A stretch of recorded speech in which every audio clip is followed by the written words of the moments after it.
नमस्ते, मेरा नाम Sanjay Barbaya. I am from Chanakya classes, Kareli Baug, Vadodara, Gujarat. Now आज का टॉपिक है standard 11th commerce. Standard 11th commerce का accounts part 3। Standard 11th commerce accounts part 3। It is for the GSEB, CBSE English medium students. It is for the GSEB, CBSE English medium students. Now आज हम आगे जाते हैं next step. It is a part 3। आज हम समझते हैं accounting procedure. Accounting procedure, steps to prepare accounts. Steps to prepare accounts. जो अकाउंट्स हम लोग लिखते हैं, जो अकाउंट्स हम लोग बुक्स ऑफ अकाउंट्स जो लिखते हैं, उसका बेसिकली स्टेप्स क्या है। ये जो बेसिकली जो स्टेप्स है, these steps will remain the same in 11th, 12th, BCom, MCom, in CA, CS। ये जो प्रोसेस है, प्रोसीजर है, वो 11 से लेके CA तक प्रोसीजर सब सेम रहेगा। नाउ स्टार्टिंग से समझते हैं स्टेप्स टू प्रिपेयर अकाउंट। सबसे पहले बिजनेस ट्रांजैक्शन होता है। सबसे पहले बिजनेस में बिजनेस ट्रांजैक्शन होता है। वो जो बिजनेस ट्रांजैक्शन होता है, इसके बारे में हम वही चीज बिजनेस का अकाउंट्स में लिखते हैं, बुक्स ऑफ अकाउंट्स में लिखते हैं, that we can measure in money. और बिजनेस का जो transaction that we can measure in money, वही हम बुक्स ऑफ अकाउंट्स में लिखते हैं। तो फर्स्ट स्टेप है, देखा जाए, बिजनेस ट्रांजैक्शन। उसके बाद बिजनेस जो ट्रांजैक्शन होता है, उसमें से वाउचर बनता है। सेकंड स्टेप है, देखा जाए, वाउचर। नेक्स्ट स्टेप है आइडेंटिफिकेशन ऑफ ट्रांजैक्शन। जो ट्रांजैक्शन हुआ है उसको पहचानना, identification of transaction. Now next, अभी जो अकाउंटिंग प्रोसेस स्टार्ट होता है, ये यहां तक जो है वो बिजनेस का ट्रांजैक्शन हुआ, बिजनेस ट्रांजैक्शन। उसके बाद में से उसमें से वाउचर बनता है और उसमें से आइडेंटिफिकेशन ऑफ ट्रांजैक्शन। वो ट्रांजैक्शन का नेचर क्या है वो पहचाना जाता है। और उसके बाद में बुक्स ऑफ अकाउंट्स में एंट्री होता है। तो जब बुक्स ऑफ अकाउंट्स में एंट्री होता है, उसका फर्स्ट है जनरल, यानी जनरल एंट्री। जनरल में सब्सिडरी बुक्स सब उसमें आ गया, सब्सिडरी बुक्स। यानी फर्स्ट स्टेप है अकाउंटिंग का जनरल। उसके बाद नेक्स्ट स्टेप है लेजर। सेकंड स्टेप क्या आता है, लेजर। लेजर यानी पोस्टिंग। नेक्स्ट आता है ट्रायल बैलेंस। नेक्स्ट आता है ट्रायल बैलेंस। और ट्रायल बैलेंस में फिर उसमें बाद में सम एडजस्टमेंट इसमें ऐड होता है। तो ट्रायल बैलेंस प्लस एडजस्टमेंट मिलके फाइनल अकाउंट्स बनते हैं। बिजनेस का जो फाइनल अकाउंट्स बनता है, यानी फर्स्ट स्टेप जनरल, उसके बाद में लेजर, उसके बाद में ट्रायल बैलेंस। ट्रायल बैलेंस जब बनता है, उसके बाद में सब एडजस्टमेंट, और उसके बाद में फाइनल अकाउंट्स बनता है। फाइनल अकाउंट मतलब क्या, तो फाइनल अकाउंट में 3 चीज होती है, trading account, profit and loss account and balance sheet. Final account में एक्चुअली चीज होती है 3, trading account, profit and loss account and balance sheet. तो ये जो है वो स्टेप्स टू प्रिपेयर अकाउंट्स है। नाउ नेक्स्ट, अभी आगे जाते हैं next step. Now some basic terminology of accounts. Some basic terminology of accounts. देखा जाए एक्टिविटीज, आपके सिलेबस में जो एक्टिविटीज है, वो एक्टिविटीज एक्चुअली 2 प्रकार की एक्टिविटी है, इकोनॉमिक एक्टिविटी और non economic activity. Economic activity का मतलब होता है जो कार्य करने से पैसा मिलता है, जो कार्य काम करने से हमें पैसा मिलता है, उसे इकोनॉमिक एक्टिविटी कहा जाता है। और नॉन इकोनॉमिक एक्टिविटी मीन्स जो काम करने से हमें पैसा नहीं मिलता है, उसे हम नॉन इकोनॉमिक एक्टिविटी कहते हैं। और यहां पर बिजनेस में सबसे पहले ट्रांजैक्शन रिकॉग्नाइज करना बहुत ही इंपॉर्टेंट है कि बिजनेस में एक्चुअली क्या ट्रांजैक्शन हुआ है। यदि आप वो पहचानते हैं तो उस मुताबिक बुक्स ऑफ अकाउंट्स में वो लिखा जाता है, उसकी एंट्री होती है। Now some basic terminology of account. सबसे पहले बिजनेस ट्रांजैक्शन। बिजनेस ट्रांजैक्शन मतलब क्या, तो बिजनेस में जो भी ट्रांजैक्शन होता है, और वो कैश से भी हो सकता है और क्रेडिट से भी हो सकता है। क्रेडिट यानी उधार। कोई भी बिजनेस ट्रांजैक्शन होता है बिजनेस में, उसे बिजनेस ट्रांजैक्शन कहा जाता है। फॉर एग्जाम्पल मैं पेन का व्यापारी हूं, मैं पेन का व्यापारी हूं, बुक्स का व्यापारी हूं। यदि मैं दुकान में कोई भी कस्टमर आता है तो वो पैसा देता है, पेन लेता है, पैसा देता है, पेन लेता है, तो ये क्या हुआ, ये एक प्रकार का बिजनेस ट्रांजैक्शन हुआ। ये कैश में भी हो सकता है और क्रेडिट यानी उधार में भी हो सकता है। तो business transaction that we have to write this in the books of account that we can measure in money। जो चीज हम पैसे में माप सकते हैं वही चीज हम बुक्स ऑफ अकाउंट्स में लिखते हैं। नेक्स्ट है कैपिटल। कैपिटल मतलब क्या? धंधा का मालिक जो धंधे में पैसा अथवा एसेट्स जो इन्वेस्ट करता है, रोकता है। धंधा का मालिक यानी ओनर ऑफ बिजनेस जो अपने बिजनेस में पैसा अथवा एसेट्स जो रोकता है, इन्वेस्ट करता है धंधा चालू करने के लिए, तो वो जो रोकता है उसे हम कैपिटल कहते हैं। ये कैश में भी हो सकता है और एसेट्स में भी हो सकता है। This is called capital. Next जो टर्मिनोलॉजी है वो है ड्राइंग। ड्राइंग मतलब क्या? धंधा का मालिक धंधे में से, बिजनेस में से कोई भी चीज निकालता है, कैश अथवा एसेट्स, कैश अथवा जो भी चीज निकालता है, धंधा का मालिक बिजनेस में से जो चीज निकालता है अपने लिए, तो उसे ड्राइंग कहा जाता है। अकाउंट्स की भाषा में उसे ड्राइंग कहते हैं। ये सब जो बेसिक कॉन्सेप्ट है वो एकदम क्रिस्टल क्लियर होने चाहिए, तो ही आप बुक्स ऑफ अकाउंट्स में एंट्री कर सकते हैं। नाउ नेक्स्ट जो टर्मिनोलॉजी है सेल।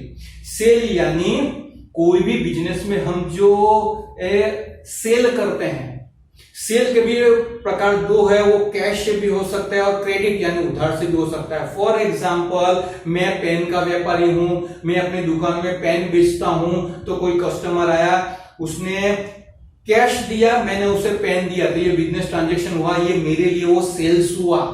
मैंने कैश लिया, उसे पेन बेचा, पेन दिया, तो जब मैंने उसे पेन बेचा तो ये कैश ट्रांजैक्शन हुआ।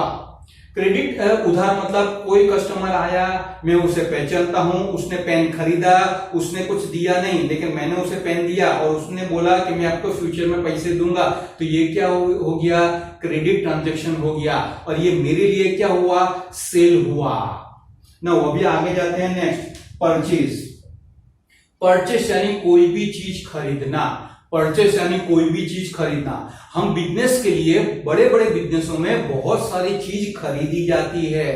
जब कोई भी बड़ा बिजनेस होता है तो बड़ी बहुत सारी चीजें खरीदी जाती है, और वो जो खरीदी होती है वो कैश से भी होती है और क्रेडिट यानी उधार से भी होती है।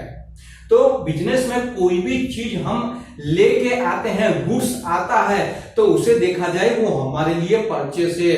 पैसा देना, चीज खरीदना, उसे हम परचेस कहते हैं। ये क्रेडिट से भी हो सकता है यानी उधार, परचेस यानी अभी खरीदना, अभी गुड्स बिजनेस में आता है और फ्यूचर में पैसा देना, तो इसे कहते हैं क्रेडिट परचेस। तो परचेस के बेसिकली प्रकार दो, कैश परचेस और क्रेडिट परचेस। नाउ अभी हम आगे जाते हैं। नेक्स्ट है डेटर्स। नेक्स्ट जो है कॉन्सेप्ट वो है डेटर्स। डेटर्स मतलब क्या? वैसे व्यक्ति, वैसे कस्टमर जिसे हम क्रेडिट से माल बेचते हैं, उधार माल बेचते हैं, क्रेडिट से हम सेल करते हैं, यानी जिससे फ्यूचर में पैसे मिलेंगे। अभी हमने माल बेचा लेकिन उसने कहा कि मैं फ्यूचर में पैसे दूंगा, यानी जो जिस व्यक्ति को हम उधार से माल बेचते हैं जो हमें फ्यूचर में पैसे देगा, तो वैसे व्यक्ति हमारे बिजनेस के लिए उसे क्या कहा जाता है? डेटर्स कहते हैं। उसे क्या कहते हैं? डेटर्स। नाउ नेक्स्ट क्रेडिटर्स मतलब बिजनेस में बहुत सारे परचेस होते हैं। हम ऐसे परचेसर कोई भी चीज उधार खरीदते हैं। उधार खरीदते हैं मतलब बिजनेस में गुड्स आ गया लेकिन हमने पैसा नहीं दिया, हम उसे फ्यूचर में पैसा देंगे।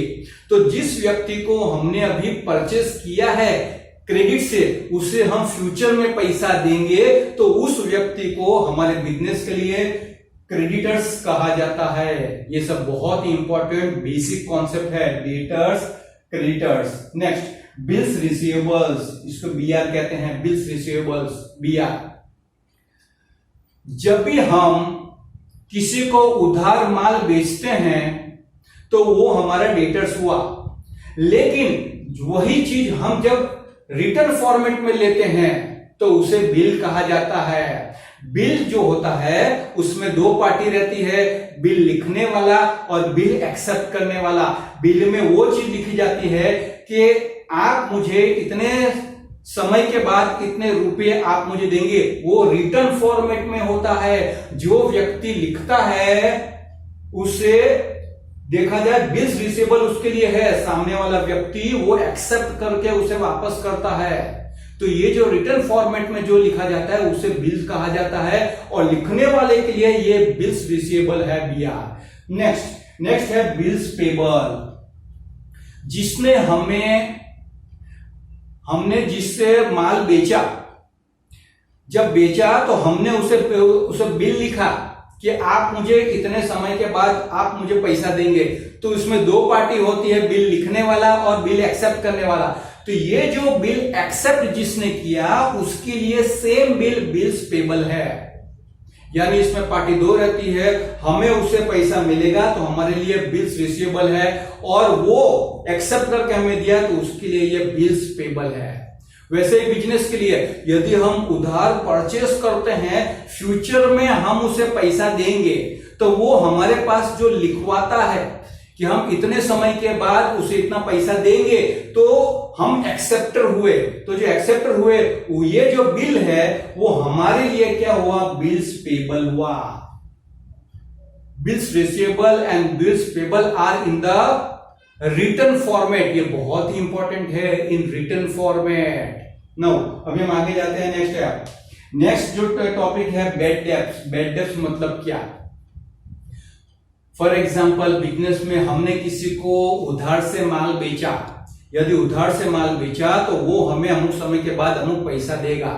यदि सामने वाला व्यक्ति अमुक समय के बाद हमें पैसा नहीं देता है तो वो पैसा हमारा डूब गया। जो पैसा हमारा डूब जाता है वो हमारे लिए नुकसान है। तो वो जो पैसा हमने उधार माल बेचा था किसी को, उसने पैसा नहीं दिया तो पैसा जो डूब गया वो हमारे लिए नुकसान है। उस नुकसान को अकाउंटिंग टर्म में बैड डेब्ट्स कहा जाता है। क्या कहते हैं? Bad debts. Now next bad debts recovered. जिस व्यक्ति को हमने उधार पे माल बेचा था उसने हमें अमुक समय के बाद पैसा नहीं दिया, हमारा पैसा डूब गया, हमें नुकसान हुआ, उसे बैड डेब्ट्स कहते हैं। फिर हमने उसे प्रेशराइज किया कि आप कुछ हमें दे, पूरा पैसा आप नहीं दे सकते हैं तो अमुक परसेंटेज पैसा दे। तो जो पैसा वो हमें देता है तो वो बैड डेब्ट्स रिकवर्ड कहा जाता है। वो हम क्या कहते हैं? बैड डेब्ट्स वो रिकवर्ड। तो ये सब जो बेसिक कॉन्सेप्ट है ये अकाउंटिंग कॉन्सेप्ट है, जो स्टार्टिंग में ही बिजनेस ट्रांजैक्शन में जब आप एंट्री करते हैं तो ये आपका बिजनेस ट्रांजैक्शन पहचानने के लिए कॉन्सेप्ट क्लियर होना बहुत जरूरी है, तो ही आप बुक्स ऑफ अकाउंट्स में उसका एंट्री कर सकते हैं। नाउ ये जो बेसिक जो कॉन्सेप्ट था ये अभी हमने लिया, बाकी के सब जो नेक्स्ट टॉपिक है, नेक्स्ट कॉन्सेप्ट है, वो भी हम नेक्स्ट लेक्चर में लेंगे। नाउ सभी स्टूडेंट्स को रिक्वेस्ट है कि प्लीज ये लेक्चर को प्लीज शेयर कीजिएगा, आपके जितने सारे फ्रेंड्स हैं सबको प्लीज इसको फॉरवर्ड कीजिएगा ताकि वो भी इसका फायदा उठा सके, इसका एडवांटेज ले सके। और प्लीज इसको शेयर कीजिएगा, लाइक कीजिएगा जिससे हमें मोटिवेशन मिलता है। प्लीज सब्सक्राइब कीजिएगा, बेल आइकन दबाइएगा, और जहां जरूरी है प्लीज कमेंट कीजिएगा। नाउ और लास्ट में आपने इतनी अच्छी तरह सुना, सबको थैंक यू वेरी मच। और लास्ट में सबको प्रेम पूर्ण जय श्री कृष्णा, जय स्वामीनारायण।